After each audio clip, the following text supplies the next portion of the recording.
মানে সালাদ সিয়াম অভ্যস্ত এবং অন্যান্য ইসলামী সংগঠনের সাথেও জড়িত, তারাই আমাদের এই সব কাজে সবসময় বিরোধিতা করেছে। যেমন উদাহরণ হিসেবে বলা চলে যে 1988 সালে আমরা ছয়ঘরে হাই স্কুল ফিল্ডে যে ইসলামী জলসা করেছিলাম এবং তার আগে 1987 সালে করেছিলাম সকাল থেকে সারাদিন প্রশিক্ষণ শিবির এবং রাত্রি ইসলামী জলসা, যেখানে সেই সময়ে 1987 সালে সেই বাংলাদেশ আহলে যুব সংঘের সভাপতি ভাইয়া মোহাম্মদ আবু বকর সাহেব উপস্থিত ছিলেন এবং সহসভাপতি সাভাই নবগঞ্জের ইনামুল ভাই উপস্থিত ছিলেন, যারা প্রশিক্ষণ দিয়েছিলেন। এবং রাত্রিতে ইসলামী জলসার বক্তা হিসেবে সেই যুব সংঘের কেন্দ্রীয় নেতৃবৃন্দ ছাড়াও আব্দুল সালাফি সাহেবও ছিলেন।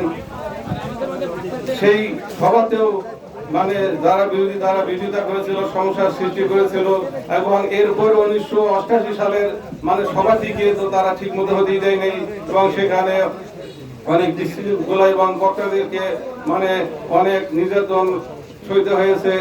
এরপরে 1999 সালে আরো বেশি যেটা বড় আকারে হয়েছে, সেটা আমার বাড়িতে এবং আমাদেরকে সবাইকে যারা আমরা যুব সংঘ করি তাদের উপর আক্রমণ এবং এমন অনেক সমস্যার সৃষ্টি করে গেছে, যে সমস্যায় এবং যে আক্রমণের প্রেক্ষিতে আমার স্ত্রীর মাথা ফেটে গিয়েছিল।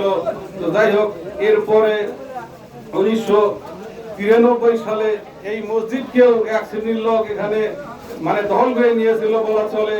যে তারা দখল করে নেওয়ার পরে যেহেতু এই মসজিদে মেহরাব ছিল না, এই মেহরাব ভেঙে তারা মেহরাব করার কাজ করতেছিল, যেটা মসজিদ ভাঙ্গারি নামান্তর বলা চলে। এবং সেই হিসেবে আমরা সাথে সাথে প্রশাসনকে জানিয়েছিলাম যে আমাদের মসজিদ অন্যরা দখল করে ভাঙতেছে এবং এই ভাঙ্গার কারণে বলা চলে যে অতি তাড়াতাড়ি মামলা আমাদের পক্ষে চলে আসে এবং মসজিদ আমাদের পুনরায় উদ্ধার হয়। এবং এরপরেও আমরা যাতে এই মসজিদে আমাদের সাংগঠনিক কাজ ঠিকভাবে না করতে পারি এমন চক্রান্ত হয়েছে এবং এমন সমস্যার সৃষ্টি করা হয়েছে।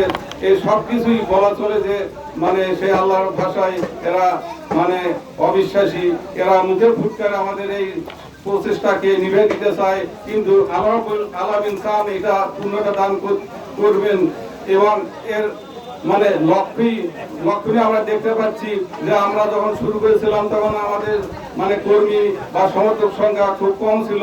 আল্লাহ রাব্বুল আলামিনের ইচ্ছায় বলা চলে এবং আমাদের ক্ষুদ্র প্রচেষ্টায় এবং কেন্দ্রের প্রচেষ্টায় সবকিছু মিলেই এখন আমাদের কর্মী সংখ্যা আল্লাহ রাব্বুল আলামিন দিন বৃদ্ধি পাচ্ছে এবং আমাদের যুব সংঘের শাখা এবং আন্দোলন শাখাও বৃদ্ধি পাচ্ছে। যদিও এর চেয়েও আরো বেশি বৃদ্ধি পাওয়া আমরা আশা করি, হয়তো আল্লাহ রাব্বুল আলামিন এক সময় কবুল করলে সেটা হবে। আল্লাহ রাব্বুল আলামিন যেহেতু এটা তার এই নূরকে পূর্ণতা দান করবেন, তো আমরা চাই যে বর্তমান যে নতুন যুব সংঘের কমিটি হলো, তারা আবার নতুন উদ্যমে কাজ পরিচালনা করবেন এবং এর দ্বারা আমাদের এই জেলায় এই কোরআন এবং হাদিসের দাওয়াত সর্বস্তরে সব এলাকায় সবার কাছে সবার কর্মক্ষেত্রে পৌঁছে যাবে এবং আমাদের এই প্রসেসের ফলার আমিন কবুল করলে এই জেলায় সবাই যাতে এই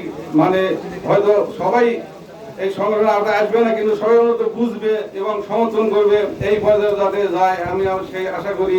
এবং যারা কর্মী তাদের কাছে আশা করি তারা সেইভাবে দায়িত্ব পালন করবেন এবং আমাদের আন্দোলনের যারা বিভিন্ন পর্যায়ে দায়িত্বশীল আছেন এবং দায়িত্ব ছাড়াও যারা আছেন সবাই মিলে প্রচেষ্টা চালিয়ে যাতে এই কোরআন এবং হাদিসের দাওয়াত আমরা এই সারা জেলায় পৌঁছে দিতে পারি, এই আশা ব্যক্ত করছি। এবং যারা অন্তত সাংগঠনিক কাজের সাথে সরাসরি জড়িত হতে পারবেন না, তারা বিভিন্নভাবে সহযোগিতা করতে পারবেন, আর্থিক সহযোগিতা দিয়ে, সময় দিয়ে বিভিন্নভাবে সহযোগিতা করে এই সংগঠনকে যাতে উত্তর আগে নেওয়া যায় সেই প্রচেষ্টা চালাবেন, এই আহ্বান সবার কাছে রাখে আজকের আমার এই বক্তব্য শেষ করছি।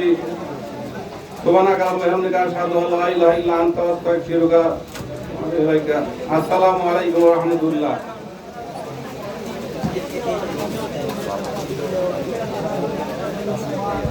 Yeah.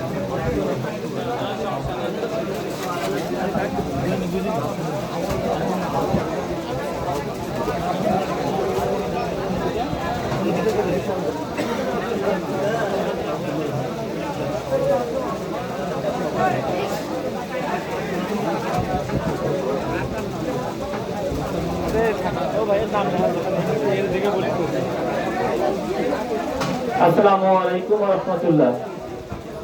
সম্মানিত উপস্থিতি, আমাদের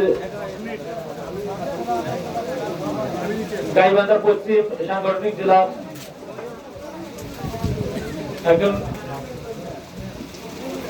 গাইবান্ধা পশ্চিম সাংগঠনিক জেলার সম্মানিত মোহাম্মদ রাশিদুল ইসলাম রাসেল ভাই পার্ক কিশোর গাড়ি কলেজবাড়ি সরকারি প্রাথমিক বিদ্যালয় সহকারী পদে যোগদান করেছে। গাইবান্ধা পশ্চিম সাংগঠনিক জেলার পক্ষ থেকে তাকে সম্মাননা স্মারক প্রদান করবেন পেশাজীবী ফোরামের সম্মানিত